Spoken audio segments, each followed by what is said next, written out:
Hi everyone, this is Parul, your Faculty of Reasoning. I welcome you all on my channel Puzzle Pro. So IBPS clerk prelims बहुत पास आ चुका है, अभी आज हो चुकी है 14th, ठीक है। तो अब इसके बाद सिर्फ 3 ही दिन बचे हैं। सो 3 दिन हम लोग 3 सेशंस मैं आपके लिए लेकर आऊंगी और उसमें जो क्वेश्चंस होंगे बहुत ज्यादा इंपॉर्टेंट होंगे। आपका जो क्लर्क प्रीलिम्स का पेपर है उसमें क्वेश्चंस आसान पूछे जाते हैं, लगभग हमेशा ऐसा होता है कि आसान क्वेश्चंस होते हैं, बट सभी क्वेश्चंस में से कोई एक आधा क्वेश्चन वो ऐसा जरूर देता है जो थोड़ा सा होता आसान ही है, थोड़ा सा घुमा के दे देता है। तो हम लोग हर तरीके के क्वेश्चन को करेंगे, आसान भी करेंगे और थोड़ा सा घुमावदार क्वेश्चन भी करेंगे। सो स्टार्ट करते हैं आज के सेशन को। This is your very first question. देखो क्या कहता है। बॉक्स बेस्ड पजल है। 7 boxes A, B, C, P, Q, R and S of different shapes are arranged from top to bottom, not necessarily in the same order. कहता है 7 boxes हैं और सभी की जो शेप्स है ना वो अलग अलग हैं और टॉप टू बॉटम उन्हें प्लेस किया गया है। 3 boxes are placed between circular and triangular boxes. देखो उसने शेप्स किस फॉर्म में दी है, कोई सर्कुलर बॉक्स है, कोई ट्राइंगुलर बॉक्स है, इस तरीके से। तो कहते हैं 3 बॉक्सेस हैं, किस किस के बीच में, सर्कुलर और ट्राइंगल के बीच में 3 बॉक्सेस हैं। तो हम लोग इसे क्या करते हैं, नोट कर लेते हैं, आगे देख लेते हैं। अगर इंटरकनेक्शन मिलता है तो फिर कुछ हो सकता है। Q is placed just above B and just below P। नहीं, यहां पर नहीं मिला। Only S is placed below A। ये सर्कुलर और ट्राइंगुलर से रिलेटेड हमें कोई इंफॉर्मेशन नहीं मिल रही है, तो हम लोगों ने क्या किया, इसे सिंपली नोट कर लिया कि सर्कुलर और ट्राइंगुलर के बीच में हमें टोटल कितने बॉक्सेस दिए गए हैं, 3। हमें नहीं पता कौन ऊपर है कौन नीचे है, अभी एकदम से 2 केसेस मत बनाओ, ठीक है। क्वेश्चन को थोड़ा सा आगे पढ़ लो। आगे क्या कहता है, Q is placed just above B। Q को कहां पर प्लेस किया गया है, Q is placed just above B, B के तो जस्ट ऊपर, and just below P, P के जस्ट नीचे। तो ये हमने बना लिया। आगे कहता है only S is placed below A which is barfi shaped। सिर्फ और सिर्फ S बॉक्स का नाम है, उसे प्लेस किया गया है A के नीचे, और जो A है वो क्या है, बर्फी शेप का बॉक्स है, बर्फी शेप का बॉक्स है, ठीक है। Only S is placed below A, इसका मतलब है कि A के नीचे सिर्फ S है, बाकी उसके नीचे कोई भी नहीं है, यानी कि जितने भी बॉक्सेस हैं फिर उसके ऊपर होंगे। Only S is placed below A। A के नीचे सिर्फ और सिर्फ एक ही बॉक्स है, कौन सा, S बॉक्स है, उसने बोला है। और A की शेप उसने बताई है बर्फी शेप्ड, तो A की शेप है बर्फी। और टोटल 7 बॉक्सेस हैं, उसने हमें स्टार्टिंग में बताया है, ठीक है। 7 बॉक्सेस हैं, तो अब वो जितने भी बचे हुए बॉक्सेस हैं वो A के ऊपर आएंगे, क्योंकि A के नीचे सिर्फ एक ही बॉक्स है। तो ये 2 बॉक्सेस हो चुके हैं, 5 बॉक्सेस आएंगे, 1 2 3 4 एंड 5, ठीक है। आगे देखो क्या कहता है, pentagonal box is placed just below circular box. Pentagonal box जो है ना वो कहां पर है, सर्कुलर के जस्ट नीचे। सर्कुलर के जस्ट नीचे आएगा पेंटागनल, ठीक है। सर्कुलर के जस्ट नीचे पेंटागनल आएगा, इसे हमने नोट कर लिया। 2 boxes are placed between circular and barfi shaped box. 2 boxes हैं सर्कुलर और बर्फी के बीच में, ठीक है। तो बर्फी शेप्ड बॉक्स ये A है। अब उसके नीचे तो 2 छोड़कर प्लेस नहीं है, यानी कि सर्कुलर शेप्ड बॉक्स उसके ऊपर आएगा, 1 2 सर्कुलर आ जाएगा यहां पर, ठीक है। अब सर्कुलर यहां पर आया, सर्कुलर और ट्राइंगुलर के बीच में कितने बॉक्सेस हैं, देखो 3। तो सर्कुलर के ऊपर तो स्पेस है नहीं ना 3 बॉक्सेस का, तो यानी कि 1 2 3। ये जो S है ये कौन सा है, ये आपका जो S है ये है ट्राइंगुलर बॉक्स, ये पता चल गया। और उसने बोला था सर्कुलर के जस्ट नीचे कौन सा है, पेंटागनल बॉक्स है, तो सर्कुलर के नीचे हम लोगों ने यहां पर बना दिया पेंटागनल बॉक्स। अब एक और चीज देखो, ये PQB हमें दिया था उसने, PQB एज इट इज ऐसे आएंगे कि QB के जस्ट ऊपर, P के जस्ट नीचे, तो ये यहां पर कहीं पर हमें इसे क्या करना है, फिट करना है। आगे देखो, box Q is not circular and pentagonal. ये जो बॉक्स Q है ना तो सर्कुलर है, यानी कि Q ना तो यहां पर आएगा, ना ही पेंटागनल है Q, ना ही यहां पर आएगा। तो सर्कुलर और पेंटागनल के लिए Q कैंसिल हो चुका है, तो जरा देखो PQB तीनों ऐसे इकट्ठे आने चाहिए। तो PQB कैसे आ सकते हैं, PQB ऐसा नहीं आ सकता, क्योंकि Q ना तो यहां पर है ना यहां पर है, तो एक ही केस बन रहा है। देखो PQB कैसे आ सकता है, देखो आपका यहां पर भी नहीं आ सकता, ऐसे आप बनाओ कि P यहां पर आ जाए, Q यहां पर, नहीं पॉसिबल। तो एक ही बनेगा, P यहां पर, Q यहां पर और B यहां पर, एक ही केस बनेगा, इसके अलावा और कुछ नहीं बनता। देखो P यहां पर करोगे तो सर्कुलर के पास Q आएगा, नीचे करोगे तो भी पॉसिबल नहीं है, यहां पर भी P नहीं आ सकता है, ठीक है। तो इतना क्वेश्चन हम कर चुके हैं। आगे देखो,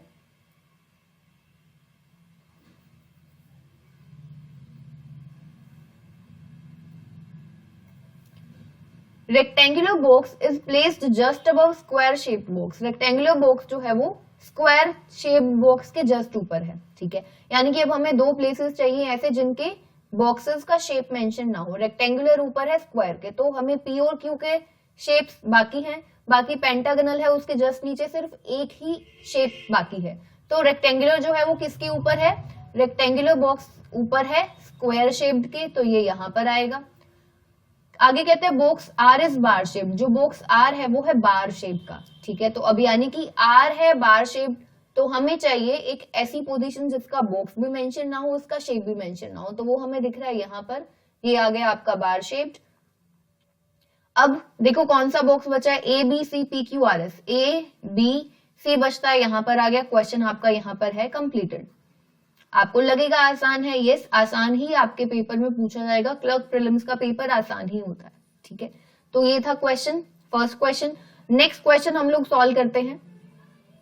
अब ये देखो, ये नेक्स्ट क्वेश्चन उसने दिया है आपको, 8 persons A B C D E F G H seat around a circular table. Circular table का क्वेश्चन है, 8 लोग हैं, सर्कुलर टेबल पर बैठते हैं facing towards the centre of the table, not necessarily in the same order, ठीक है।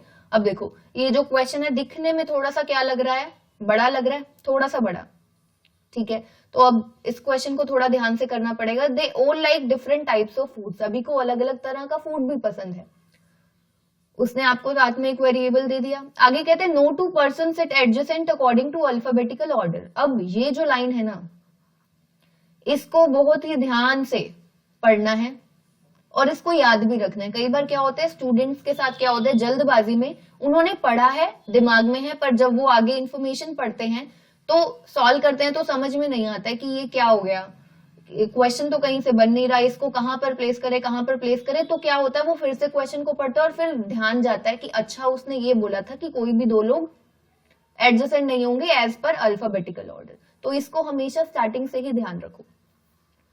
क्या कहता है, कोई भी दो लोग एडजेसेंट नहीं बैठेंगे as per there alphabetical order, ठीक है, उसने ये बताया। आगे उसने इंफॉर्मेशन देना स्टार्ट कर दिया। D sits third to the left of A. D जो है ए के थर्ड लेफ्ट पर बैठता है। The one who likes Chinese food faces G. तो हमें यहाँ पर छोटा सा इंटरकनेक्शन मिला है, तो हम लोग सबसे पहले क्या करते हैं, बनाते हैं अपना अरेंजमेंट।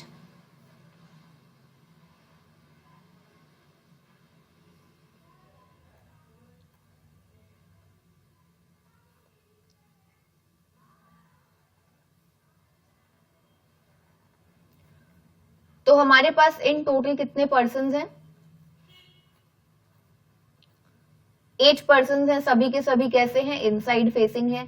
अभी हम लोग एक फिगर बनाकर चल रहे हैं, अगर जरूरत पड़ी तो दूसरी फिगर को बनाएंगे। कोशिश करेंगे कि एक ही केस में हम लोग पूरा का पूरा जो क्वेश्चन है उसे सॉल्व करें। अब देखो क्या कहता है, D sits third to the left of A. D जो है ए के थर्ड लेफ्ट पर है। The one who likes Chinese food faces D, वो डी को फेस करता है। तो हम लोगों को यहाँ पर इतना इंटरकनेक्शन तो मिला है, डी से रिलेटेड है। आगे C sits second to the right of E, C और ई की बात हुई है। The one who likes South Indian food sits third to the right of C. आगे हमें सी का इंटरकनेक्शन मिल रहा है, यहाँ पर सी, यहाँ पर C. The one who likes Thai food and continental food face towards each other. आगे कुछ इंटरकनेक्शन नहीं मिल रहा। The one who likes Indian food sits second to the left. अब नया आया है, बी आ गया है, उसके बाद में एफ की बात हो रही है। तो क्वेश्चन को देखते हैं, स्टार्ट करते हैं। किसी इंटरकनेक्शन से तो हमें स्टार्ट करना ही पड़ेगा ना।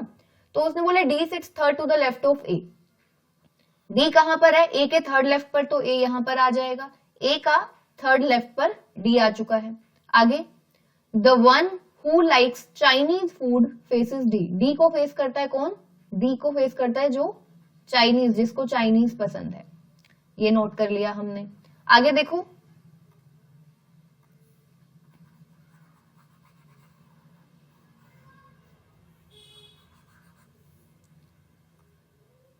आगे क्या कहता है, C sits second to the right of E. C जो है वो ई के सेकंड राइट पर बैठता है। अभी यहां पर हमें सी और ई के बारे में कुछ नहीं पता, तो हम लोग सिंपली साइड में इसे नोट कर लेते हैं। C sits second to the, E के सेकंड राइट पर सी है। आगे the one who like South Indian food sits third to the right of C. C के थर्ड राइट पर कौन है? जिसको साउथ इंडियन फूड पसंद है, ये हमने नोट कर लिया।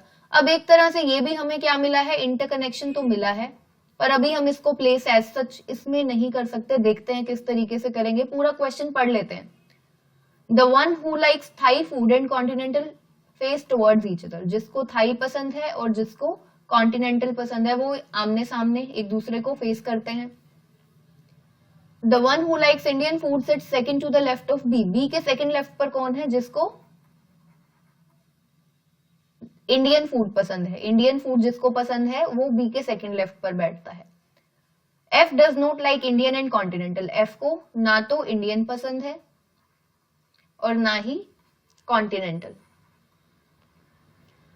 H likes French food. H को फ्रेंच फूड पसंद है, इसे नोट करते हैं, एच को फ्रेंच फूड पसंद है। ए डज नॉट लाइक इटालियन। ए को इटालियन नहीं पसंद। D does not like Japanese food. D को जापानीज फूड नहीं पसंद। सी डज नॉट लाइक चाइनीज। सी को चाइनीज नहीं पसंद। काफी सारा इंफॉर्मेशन देखो उसने क्या दिया है, क्रॉस क्रॉस वाला दिया है, और वो भी सबका अलग अलग। डी को ये नहीं पसंद, सी को ये नहीं पसंद। ठीक है, अब क्वेश्चन को स्टार्ट कहां से करना है, ये थोड़ा सा घुमावदार क्वेश्चन है। अब सबसे इंपॉर्टेंट चीज तो ये है, हमें स्टार्टिंग में एक इंटरकनेक्शन मिला था जिससे हमने क्वेश्चन को बनाना स्टार्ट किया। अब यहां से हमें एक और इंटरकनेक्शन मिला है, वो भी छोटा सा इंटरकनेक्शन ही है। ई के सेकंड राइट पर है सी, सी के थर्ड राइट पर है साउथ इंडियन फूड जिसको पसंद है। ठीक है, चाहे यहां से स्टार्ट करो चाहे यहां से क्वेश्चन को स्टार्ट करते हो, उसके बाद में बाकी जितना भी इंफॉर्मेशन है ना, वो सारा का सारा इंफॉर्मेशन एज सच किसी के साथ भी कनेक्टेड नहीं है। तो अब क्वेश्चन को कहीं ना कहीं से तो स्टार्ट करना है। तो ऐसा जब आपको मिलता है कि दो इंटरकनेक्शन है छोटे छोटे जो कि आपस में लिंक्ड नहीं है, यानी कि अब आपको क्या करना पड़ेगा, कहीं से भी क्वेश्चन को स्टार्ट करो, आपको फाइनली ये जो दो छोटे छोटे इंटरकनेक्शन दिए गए हैं ना, यहां से ये जो दूसरा इंटरकनेक्शन है इसको हमें किसी तरीके से इसके अंदर फिट करना है, तभी ये क्वेश्चन हो पाएगा। अब अगर एक तरीके से देखो तो ई के सेकंड राइट पर सी है, तो अब एक तरीका क्या है कि आप पहले देखो ई यहां पर आ सकता है, यहां पर आ सकता है, यहां पर आ सकता है। अब यहां पर कौन सी चीज हेल्पफुल होगी, जो मैंने बोला था जिसको ध्यान से पढ़ना है, no two persons sit adjacent according to alphabetical order. अब यहां पर ये चीज काम आएगी। तो अब देखो डी और ई दोनों साथ में नहीं आ सकते हैं, यानी कि ई ने ना तो यहां पर आना है ना ही यहां पर आना है। ठीक है, अब इस जगह पर अगर ई को प्लेस करते हो तो ध्यान रखना है, ये सबको ना तीनों को साथ में लेकर चलना, तभी क्वेश्चन बना पाओगे। ई के सेकंड राइट पर सी होना चाहिए, तो अगर ई यहां पर आता है तो ई के सेकंड राइट पर डी आ जाएगा, यानी कि ई यहां पर भी नहीं आएगा। एक केस ई यहां पर आएगा तो ई के सेकंड राइट पर सी कहां पर आएगा, यहां पर, which is also not possible क्योंकि सी और डी साथ में नहीं आ सकते, तो ई यहां पर भी नहीं आ सकता। तो आधा क्वेश्चन तो हमारा ऐसे सॉल्व हो गया। अब जरा देखो, ई अगर इस जगह पर आता है, मानकर चल रहे हैं, तो ई के सेकंड राइट पर सी, ई का सेकंड राइट पर सी यहां पर आना चाहिए। ठीक है, और सी के थर्ड राइट पर 1 2 3 यहां पर आ जाएगा साउथ इंडियन फूड।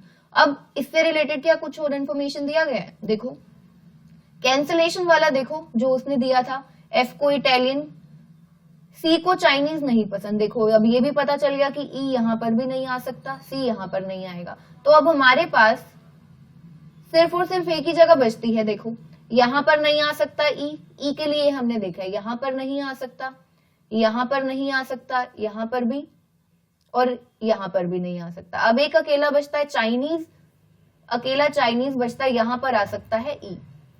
बाकी सब जगह पर हमने चेक कर लिया, तो ई आएगा आपका यहां पर। एक ही केस में क्वेश्चन सॉल्व हो गया, हो जाएगा। बट ये क्या था, इंपॉर्टेंट चीज थी कि आपको देखना था कि कैसे इसको, ये वाला जो इंफॉर्मेशन दिया गया है उसको फिट कर सकते हो। तो ई के सेकंड राइट पर सी आ जाएगा आपका यहां पर, और सी के थर्ड राइट पर यहां पर आ जाएगा साउथ इंडियन फूड। इसे हम बना चुके हैं। अब जरा देखो, अब हम क्वेश्चन को कहां से सॉल्व कर सकते हैं।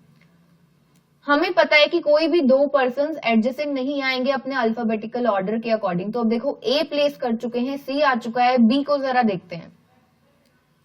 बी जो है ए के एडजेसेंट यहां पर इस जगह पर बी नहीं आ सकता, और सी का एडजेसेंट ना तो बी यहां पर आ सकता है ना बी यहां पर आ सकता है, तो बी कहां पर आएगा? देखो बी के लिए एक ही जगह बची है, बी यहां पर आएगा। और बी से रिलेटेड आपको क्या दिया गया है कि बी के सेकंड लेफ्ट पर कौन है जिसको इंडियन फूड पसंद है, तो बी का सेकंड लेफ्ट यानी कि यहां पर आ जाएगा आपका इंडियन फूड। तो बी का हमें पता चल गया। अब देखो उसने क्या इंफॉर्मेशन और दिया है, थाई और कॉन्टिनेंटल आमने सामने आएंगे, तो थाई और कॉन्टिनेंटल देखो कहां पर आ सकते हैं, यहां पर ई चाइनीज है यहां नहीं आ सकते, ए और इंडियन आमने सामने है ये नहीं आ सकते, बी साउथ इंडियन उसके सामने भी नहीं, तो सी और ये यानी कि थाई और कॉन्टिनेंटल के लिए ये बचते हैं, या तो यहां पर होगा या फिर होगा यहां पर। तो ये आमने सामने आ जाएंगे थाई और कॉन्टिनेंटल। अब देखो अब हम किस तरीके से इसे कर सकते हैं, बी के सेकंड लेफ्ट पर इंडियन हम हटा देते हैं उसे, जिसको हम ऑलरेडी नोट कर चुके हैं, बी के सेकंड लेफ्ट पर इंडियन आएगा इसे हम बना चुके हैं, ई के सेकंड राइट पर सी और उसके थर्ड राइट पर साउथ इंडियन इसे भी हम बना चुके हैं। अब बाकी इंफॉर्मेशन देखो कौन सा बचता है, देखो उसने बोला है एफ को इंडियन और कॉन्टिनेंटल नहीं पसंद, अभी हमारे पास एफ यहां पर है नहीं, एच को फ्रेंच फूड पसंद है, देखो एच को फ्रेंच फूड पसंद है, तो हमें कोई एक ऐसा प्लेस चाहिए जहां पर दोनों ही चीजें वेकेंट हो, तो हमें वो दिख रही है कहां पर, ई के साथ में, और एच यहां पर आ भी सकता है, ठीक है, तो एच को फ्रेंच फूड पसंद है, ये यहां पर आ गया। अब जरा देखो ए को इटालियन नहीं पसंद, ए को इटालियन नहीं पसंद, अच्छा देखते हैं इसका क्या कर सकते हैं, ठीक है, अगर ए को इटालियन नहीं पसंद बाकी सबके पास कुछ ना कुछ है, तो डी को कौन सा आ जाएगा, डी के पास आ जाएगा इटालियन, और जो बचता है वो ए के पास आ जाएगा, ठीक है। डी से रिलेटेड हमें क्या इन्फॉर्मेशन गिवन है कि डी को जापानीज नहीं पसंद, तो डी को जापानीज नहीं, तो ए के पास देखो बचता भी यही है, तो ए के पास ए को कौन सा पसंद है, जापानीज फूड पसंद है। अब क्या बचता है हमारे पास, ए हो चुका है, बी हो चुका है, सी डी ई एच हो चुका है, क्या बचता है आपका, एफ और जी बचता है, ठीक है, एफ और जी बचता है। तो अब जरा देखो एफ कहां पर आ सकता है और जी कहां पर आ सकता है, यही बचता है ना आपका। देखो उसने बोला है ए को इटालियन नहीं पसंद, इसे हमने बनाना है, ठीक है, ये हो चुका है, ए को जापानीज पसंद है, एफ को इंडियन और कॉन्टिनेंटल नहीं पसंद, एफ को इंडियन और कॉन्टिनेंटल, अच्छा यहां पर इंडियन है तो एफ को इंडियन नहीं पसंद और कॉन्टिनेंटल भी नहीं पसंद, तो एफ आएगा आपका यहां पर, और कॉन्टिनेंटल कैंसिल हो जाएगा, एफ को पसंद है थाई फूड, यहां से हो गया। और आपका अब क्या बचता है, बस यही था, एफ हो गया, जी बचता था, तो जी को आपका ये इंडियन फूड पसंद है। अब यहां पर कॉन्टिनेंटल हो चुका है, तो यहां पर आ जाएगा सी को कॉन्टिनेंटल पसंद है।